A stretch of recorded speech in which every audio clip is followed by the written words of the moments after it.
first question basically would be how you got started in the wrestling business. Well, I get asked that question a lot, and I say it's an extension of childhood. I never really wanted to grow up. I wanted to just play around my whole life. But I was always into sports and entertainment, and I knew a lot of people. I see these Hollywood true stories and things where people talk.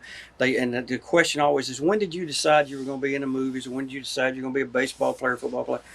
And I decided, and I knew by the time I was third or fourth grade in school that I was going to be in pro sports or entertainment somehow. And I ended up in the best of both worlds. I got sports entertainment, wrestling. Right. Who basically trained you? Herb Welch. Herb Welch trained myself, and my training partner back then was Koko B Ware. Herb Welch was of the famous wrestling Welch family that owned the Florida and Georgia and Tennessee wrestling territories.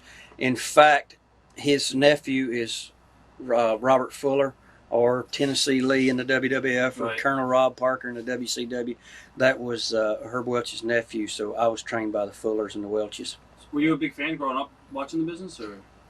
Some, not a lot, because we only got 3 stations out where I lived, and the station that had wrestling was kind of fuzzy on Saturday mornings. But yeah, in the days of Jackie Fargo and Don Fargo and, the medics and the interns and the Von Bronners and the guys that were all around in the Nashville, Memphis area, I started watching wrestling. I think I was probably 12, in my teens, 13, 14. Right. And when you first got into the ring, what was your conception about the business? I mean, did you say, hey, I'm over my head, or this is what I want to do? No, I trained for 9 months straight. We were 2 nights a week. Coco and I trained, and in fact, another guy that went through that particular school, a couple of them, Carl Fergie, Larry Latham, who became Spot Moondog, and at one time was my partner in Memphis, and Dr. D. David Schultz, the guy that slapped the ABC 2020 John Stossel right. guy. They all went through the school the year before me. But no, I was always in sports in school, whether it be high school, junior high, and everything. And so wrestling came easy for me. The only thing that I thought I might have made a mistake on, because I was teaching school and coaching football, and I had a nice little contract for $10,000 a year, and my first payoff in wrestling was $9. I thought, yeah, that might have been a mistake. Right. What was your relationship with Jerry Lawler before you started wrestling together? We're first cousins. It's disputed reports on that.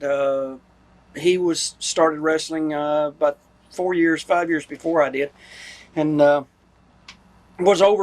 started to get over pretty strong in the Memphis area. And my other cousin, Carl Fergie, was the first one to start training after Lawler was already broken in. And here was 2 guys who never did any sports at all in school in any way, and had never been in any kind of entertainment, but yet they were in the wrestling business. Oh, well, here, I'm the athlete of the family.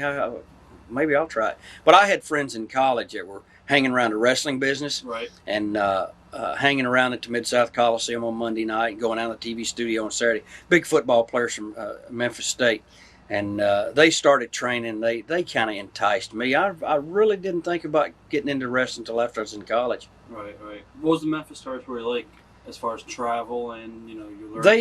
They had a couple long trips up to Louisville out of Memphis. Was 400 miles, and then you stay over and do Evansville, Indiana, and then it was 300-mile trip back down on the Memphis end. The trips weren't really, really hard. It's just they did them every week. There was no break in the action at all.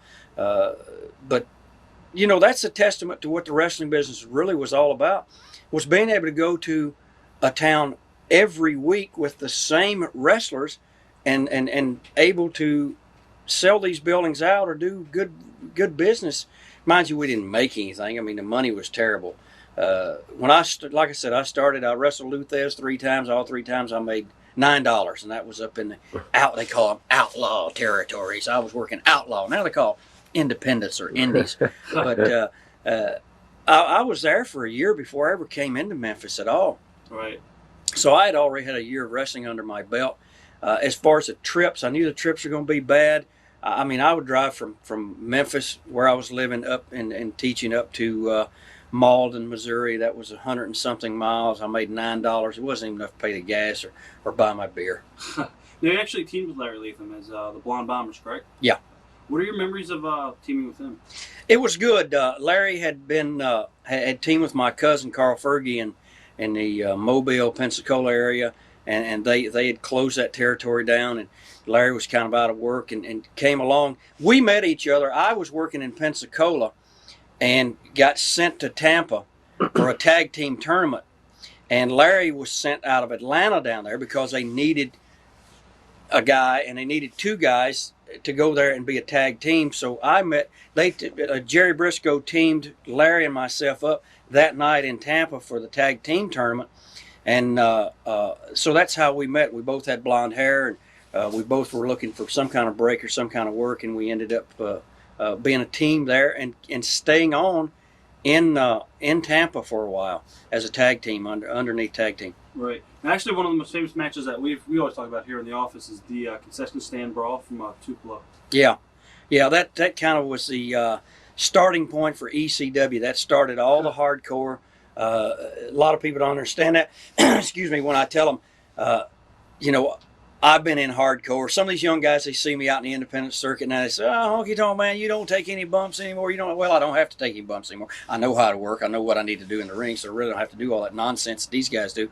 But still, then they think and they look back and they see a scar here or a scar there, and they said, "Well, man, you have done hardcore." And I said, "Brother, I created hardcore with that Tupelo Concession Stand match." And I was telling a young man the other day, Eddie Gilbert was a young boy breaking in. His dad was wrestling in the Memphis territory when we did that Tupelo Concession Stand match, and Eddie just was obviously it made a lasting impact on him. So later on in his career, once he broke in, and I helped break Eddie in, and he had a few matches, and he went on to different places, and he met up with Paul E. and a guy, Joel Goodhart, who scammed a whole bunch of people around Philadelphia, and me included. He ended up then with Eddie Gilbert and seeing that tape, and it created ECW. No matter what they say, ECW guys they can dispute it if they want, but believe me, the Tupelo Concession Stand match has been duplicated and replayed in arenas around the world hundreds and hundreds of times. And it was, that thing was put together at the spur of the moment. Jerry Jarrett had Robert Fuller and Ron Fuller, and those guys had a whole crew of people in Memphis, and they decided to leave and go to Knoxville. So Jerry Jarrett was left with no talent. He had myself. He had Larry. Larry and I had just come in there from Tampa. He had Koko. He had Lawler and Dundee and Ricky Morton and Robert Gibson. He virtually had no talent at all. These other guys just left.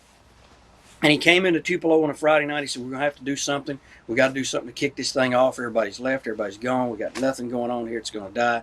And he said, you guys go out and have a 3-fall tag match. And he said, "Wayne, you and Larry, y'all beat Lawler and Dundee for the belts. And then just, y'all break it, tear this building up, tear the whole place up. We got to do something." And that's how it was done. It was awesome. And we just did it that way. There was nothing else said about it. Just tear the building up. At the time, did you think, "Wow, this match is going to be a classic"? No. It was just one of those Pier 6 brawls that broke out, and then, once you get in a concession stand, you're throwing all the food in the pots and the pans, and it was really something to watch it back on TV and see it again. Now I look at it, it was like great TV. This was really, really good stuff, and consequently, they showed it on Saturday morning. Monday night, it sold out at the Mid-South Coliseum. It was sold out. Turned people away. Mind you, I didn't make any money out of the deal, but that's beside the point. Watch thousands of exclusive shoot interviews right now on TitleMatchNetwork.com.